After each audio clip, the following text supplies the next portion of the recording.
Hi, I'm JJ Grice. I'm the Organic Performance Director here at Connected Free, and today I'm going to be talking to you about how to benchmark your SEO performance. Now, typically what we do when we measure SEO success, we look at three different things, a combination of these three things. So the first being rankings, so where we rank now as a brand, where you rank in Google search results versus where you'll rank in 6 months' time or 12 months' time. Following this, we'll look at traffic, so in terms of how much traffic SEO is driving currently and what it could potentially drive for you and your brand. And then as a side to this, conversions, so what that all means in terms of your sales, in terms of your conversions, and how many leads that your website is driving, if it does drive leads, if it drives sales, or a combination of the two.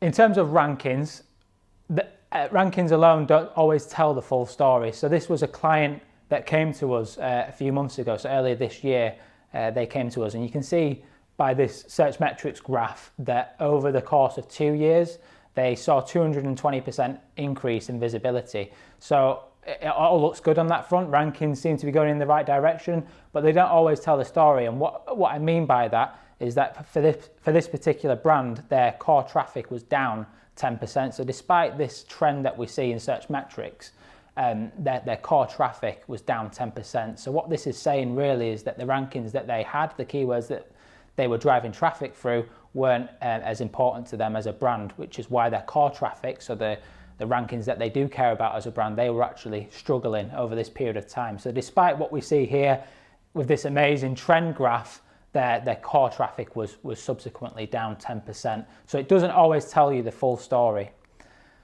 Now, in terms of how you track rankings and how you track certain keywords, it's super important to segment your target keywords. So what I mean by that is if you've got if you're a service provider, if you're an e-commerce site, you need to segment your keywords into different product or service areas so that you've got a full understanding of what's driving traffic, what you're performing well for, and where the opportunities are for growth. And this is really crucial in establishing this keyword portfolio and your keyword set, and that then feeds back to your benchmarking for SEO. So how do we determine our keyword targets? So there are a load of different tools out there on the market. These are just a few of them.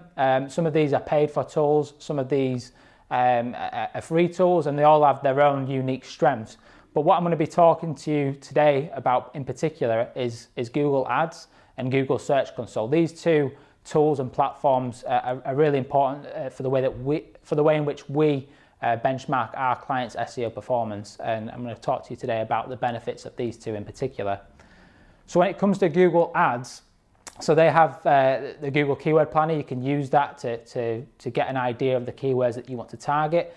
And the two strengths of Google Ads in particular are the fact that we've got access to conversion data. So if you're running ads in conjunction with your SEO activity, you can look at what keywords are driving the most value, so the most commercial value, so the keywords that are driving traffic that are generating more sales than other keywords. So we've got that added bit of insight that you can then feed into your SEO strategy in terms of the keywords that you wish to target on an organic level. The second point to Google Ads is also it drives efficiency. So if you know that you're spending X amount on a keyword, and over time you want to reduce the reliance and reduce that spend on that particular keyword, you can really target that keyword at an organic level again to reduce that reliance and reduce that spend from a paid point of view. That's potentially one area that you can look at with Google Ads. With Google Search Console, so just on the right here, the two things that I'd pick out in terms of why Search Console is important for your keyword benchmarking in particular is, number one, the fact that we can understand what keywords are driving traffic to the website at the minute. So with Search Console, yes, it is sample data, but we can get an understanding of what keywords Google is currently ranking the site for, and what keywords that Google sees your site as being relevant for ultimately. And that can then feed into our keyword targeting strategy.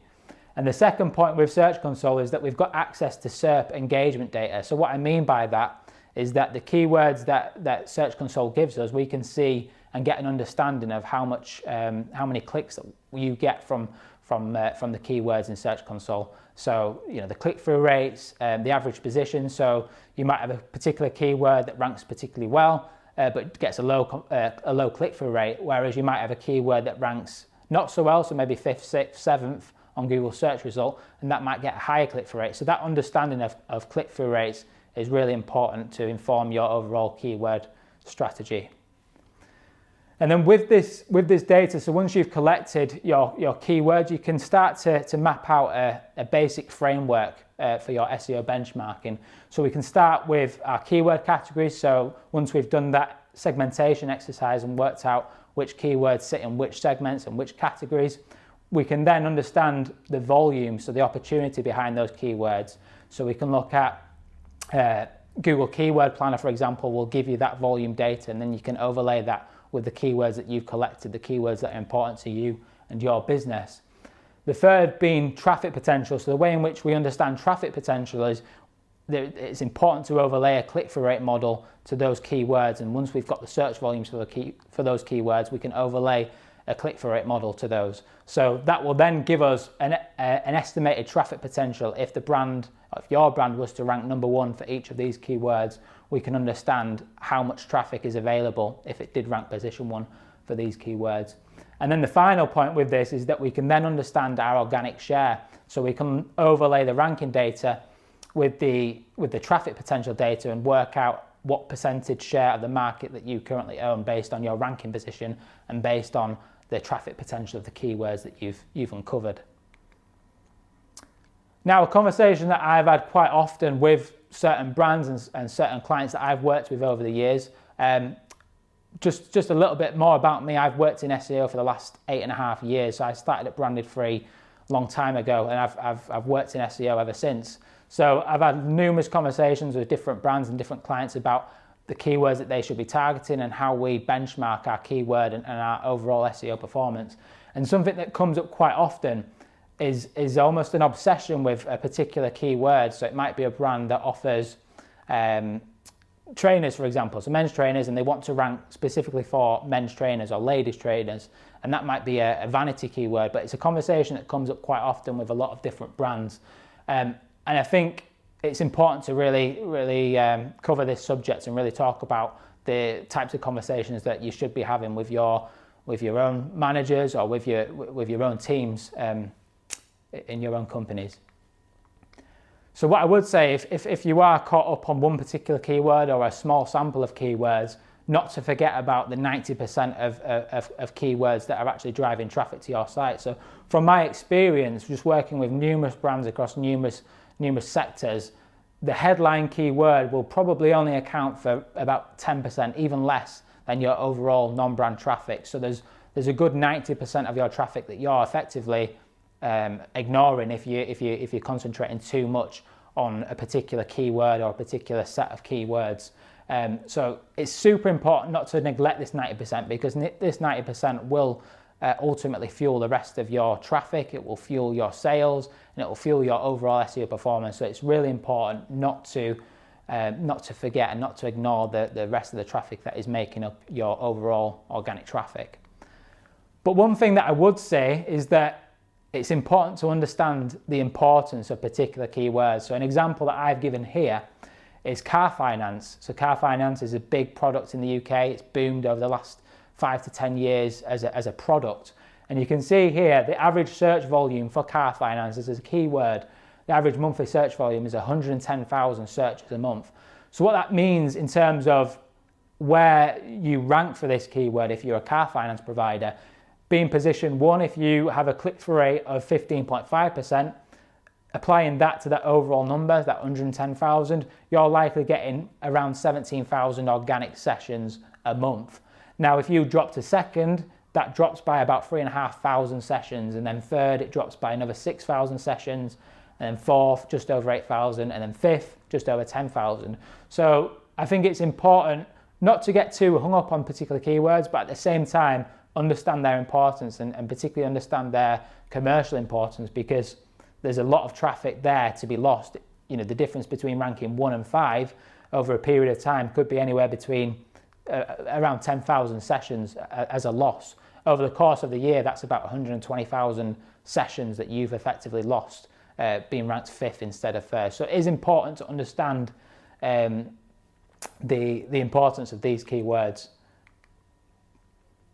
One thing also to bear in mind if you are getting hung up on a particular keyword is that the SERP, so Google search results, is forever changing, and because it's changing, it's reducing the number of organic clicks available. So in the last 4 years, we've seen Google introduce a fourth paid ad, for example, which you can see there at the top of that search result. On the right hand side, we've got Google shopping ads, and these have become much more intrusive over time, and they're appearing a lot more for certain keywords. So one thing to bear in mind in particular is that the keywords that are available to you, they are reducing. They reduce the number of clicks that are available to you. So it's important, again, to diversify your traffic and not get too hung up on a particular keyword.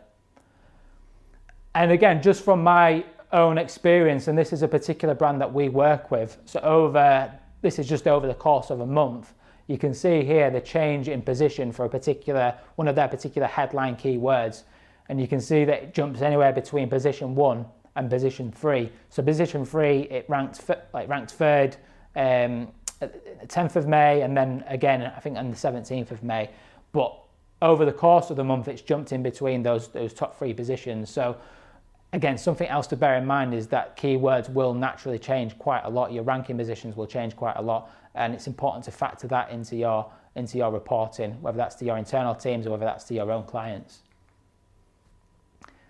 If you are looking at a particular keyword, and I would say this is the case for all keywords that you're tracking, make sure that you're looking at average position. So average position over a week or over a month rather than a daily snapshot. There's been numerous times, and I've done this over the years as well, where I've reported on keyword ranking data weekly or monthly, but that doesn't always tell you the full story really. Google Search Console does give you average ranking data. I'm not saying that you should use that as a ranking tool. You've probably got your own tools that you're using, and with those tools, it's important to get the average ranking data over the course, as I say, over a week or over a month, to really report back on where you are positionally for those keywords.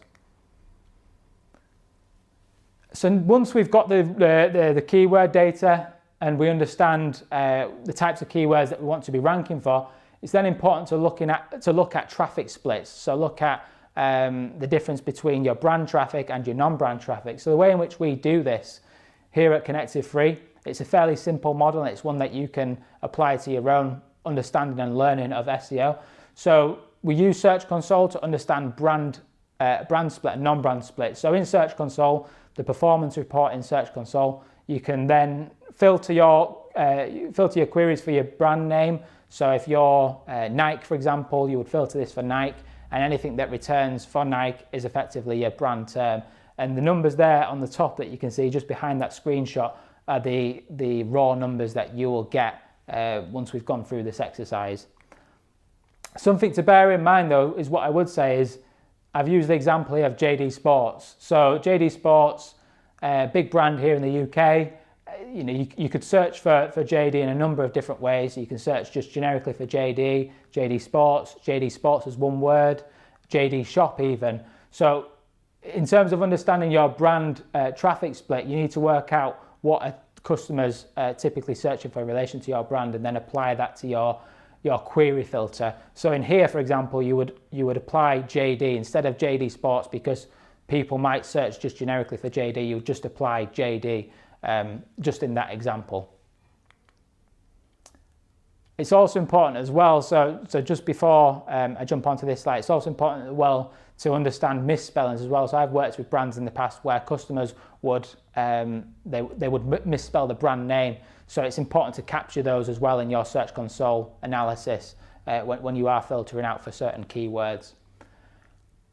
And then with that data, we then apply the percentage split to our actual organic figures. So once we've got a percentage split from Search Console, so once we've worked out, okay, in this example, we've got 100,000 overall clicks, 30,000 of them are brand clicks, 70,000 are non-brand clicks. So that would effectively mean that 30% of our traffic is brand, 70% of our traffic is non-brand. So with these percentage splits here, you would then apply that to your actual organic figures that you see in Google Analytics. And that's how we work out our estimated brand traffic and our estimated non-brand organic traffic. So it's important to split these out, and one reason why it is important to split these out is because with our overall traffic, what might be happening is that the brand uplifts might be actually masking the declines in non-brand traffic. So in this example, just a very basic example here, in 2019, brand traffic might have driven 100,000 visits, non-brand the same, 100,000 visits, but going into 2020, brand traffic has increased by 50% and non-brand is down by 20%. So brand traffic in 2020 is 150,000, non-brand is 80,000. So overall, traffic is up from 200,000 to 230,000, but actually when you look at this number here in the middle, non-brand traffic is down 20%. So it's really important to get a really good idea of the split in traffic to work out where the losses are and where the opportunities are for growth. And once we've got this data, so once we've applied those percentage splits to our overall traffic, we've got an understanding then of non-brand visits, and then we can work out how much non-brand revenue, or estimated non-brand revenue, that is being driven through SEO. That could be revenue, again it could be leads if you're a service provider, but we can get an idea of how much non-brand equates to for those two metrics. So the way in which we do this, so we take the non-brand visits that we've got from that Search Console data, and then we then apply two metrics. So the conversion rate, so if you're running PPC campaigns, we can look at the conversion rate for your generic or non-brand PPC campaigns, and then with that we can also look at the average order value or the average lead value of your PPC, generic, non-brand campaigns, and we can apply these two metrics to the non-brand visits to get an estimate of your non-brand revenue or non-brand leads. So in the following example, you can see here, non-brand visits, 100,000. If we apply these two metrics here that you saw, this is again just an example, but conversion rate here at 1.8%, the average order value at £70. So that would give you an estimated non-brand revenue of about 126,000. So that's one way in which we can work out roughly how much non-brand revenue we're driving to our clients or our brand's websites. So how to forecast for non-brand growth? Again, it takes me back to the point of segmenting your keyword data. It's really important to segment your keyword data and get an understanding of products categories and service categories. Once we've got an idea, so I've again used a really basic example here of a sports retailer. So a sports retailer, they might have keyword and product categories for loungewear, running, football, accessories, footwear, etc. All these different product categories. We can then work out, or we can try and forecast how much growth we can see in these markets. So I've given an example here of different shares of different markets, and we can project the amount of growth that we're going to see in each market. There's a few things to bear in mind which I've outlined on the right hand side here. A few things to bear in mind when we're forecasting the potential growth per category. One of these is market conditions. So we need to understand who's winning in each of these markets, so which brands are winning and why are they winning. You know, can we reach these brands in terms of our own performance? Market growth. So we need to understand how much of these markets growing in terms of search volume. So you can look at, again, keyword planner. You can look at past trends. You can work out the search volume of these different categories versus 12 months ago or 2 years ago, and you can get an idea of the trend per market. So then that will then feed into how much traffic you're going to drive per market. The historical performance, so looking at your own brand and looking at, okay, how have you performed historically for these different product categories? So looking back at old keyword data and understanding where you were a few years ago. If you were a brand that actually performed really well for football a few years ago, that might be an area to really tackle and really capitalize on if it has been a category that Google has seen you relevant for in years gone by. So it's really important to understand historical performance. And then the last point here, the consideration that I've added here, is focuses. So look at what the business's focuses are and talk to the business as well. So if it's a client, talk to the clients and understand what their focuses are as a business and where they're going to be pushing their marketing spends, either online or offline, and that will then inform your own projection in terms of non-brand growth, because that feeds into how well the brand could potentially do at an SEO level for these particular categories. And the final thing I wanted to really talk about today is around how we approach SEO. So we've talked about benchmarking, we've talked about how we report on SEO, but in terms of how we drive SEO performance, I wanted to talk to you today about that. And in particular, our experience of working with a brand and really driving their SEO performance. And I think one thing that I would say with SEO performance is that activity alone, so activity in isolation, whether that's a digital PR campaign, whether that's a technical audit, technical strategy, or content audit, that activity in isolation will drive, usually it will drive good results. But when all of those aspects are working together, that's when we drive great results. And that's something that we've really managed to do here at Connective Free and working with a particular client that I'm going to talk you through just now.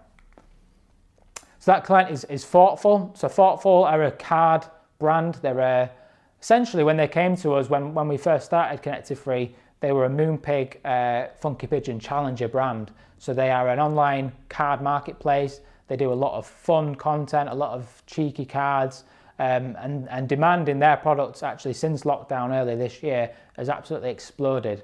And we've seen some amazing results in terms of SEO and in terms of their overall organic performance.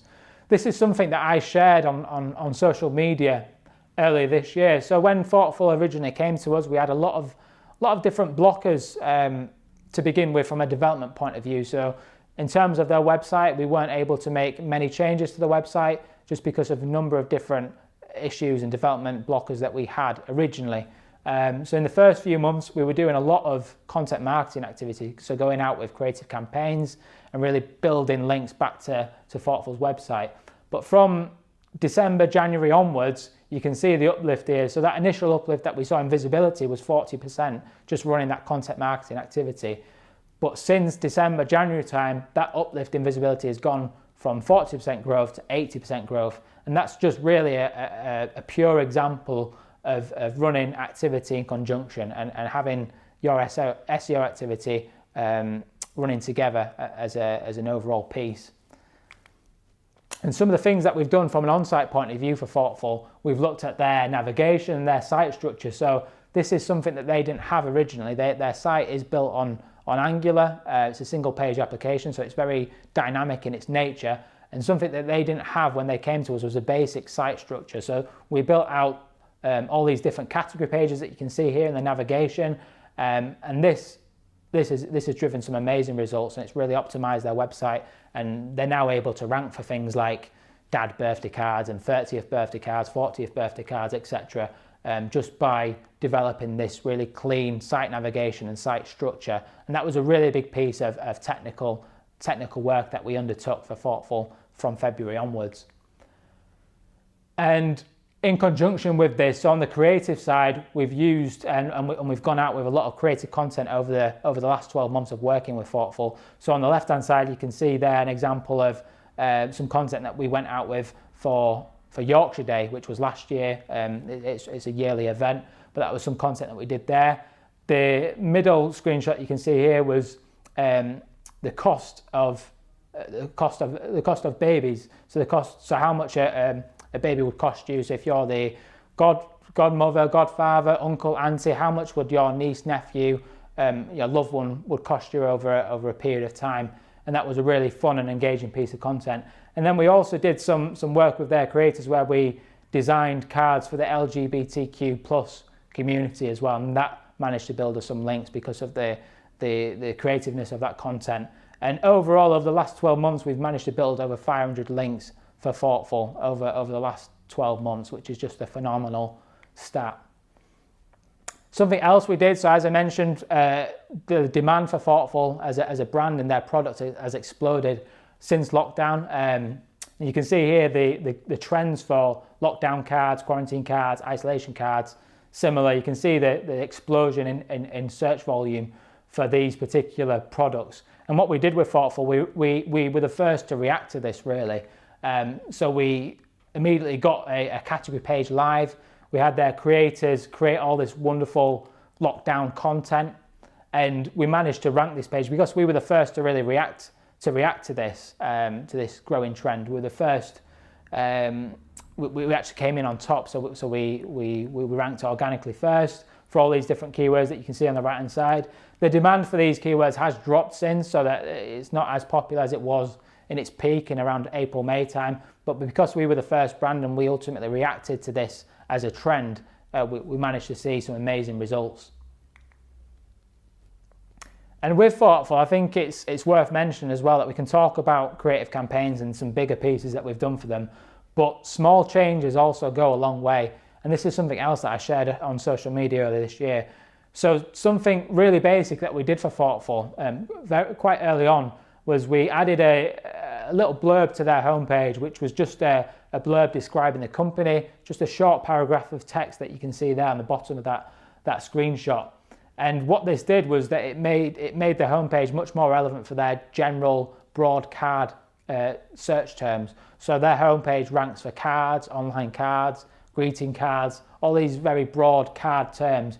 And by adding that short blurb that you can see there to the homepage, our average rank for the homepage went from around 50 to under 5, position 5. So we are ranking at the minute for cards. We're ranking first for online cards, and all these really broad card terms that Thoughtful want to target. And as a result of the work that we've done over the last 12 months, so this just gives you a snapshot really of where they are as a brand. So in this generic card space, all the generic card terms like cards and online cards, those that I've just mentioned, they are now the market leader. So we've taken them from just under 30% organic share, and they're now up at 80% organic share, overtaking the established brands like Moonpig, Funky Pigeon and Card Factory. So we've really taken them to another level as a brand. And I think it's important to say as well with Thoughtful is that it's caused by complete buy-in across all levels. So not just the work that we've done, but them as a business, the way that they've set up, the development work that's gone into this, and also the creative side as well, where they've been able to react to these trends that I've spoke about. It's really been a really joint effort in terms of the progress, in terms of the achievements that we've made for Thoughtful over the last 12 months. Just to recap on a number of things that we've talked about today. So number one being reporting.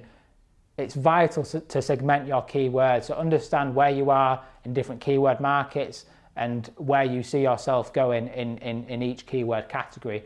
Number two being targeting. So when you're looking at your keyword data and the keywords that you want to target, don't forget about the long tail. Don't get too hung up on headline terms.